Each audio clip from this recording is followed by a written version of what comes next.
রিশাদ হোসেনের বলে দারুণ একটি চার মারলেন আফগানিস্তানের ক্রিকেটার সিদ্দিক।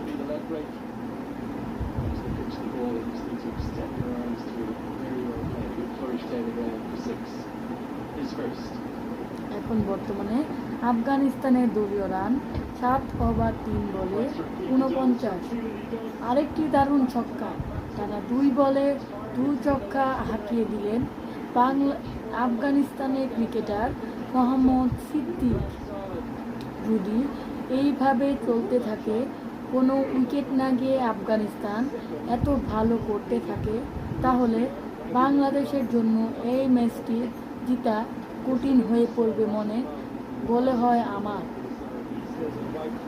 জিততে বাংলাদেশে হয়তো কঠিন হয়ে যাবে এই ম্যাচটি, কারণ দারুণ খেলছেন আফগানিস্তানের ক্রিকেটার ইব্রাহিম জাদরান এবং মোহাম্মদ সিদ্দিক।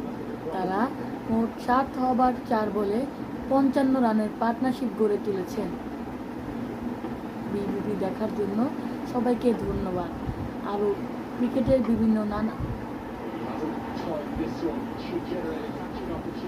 উইকেট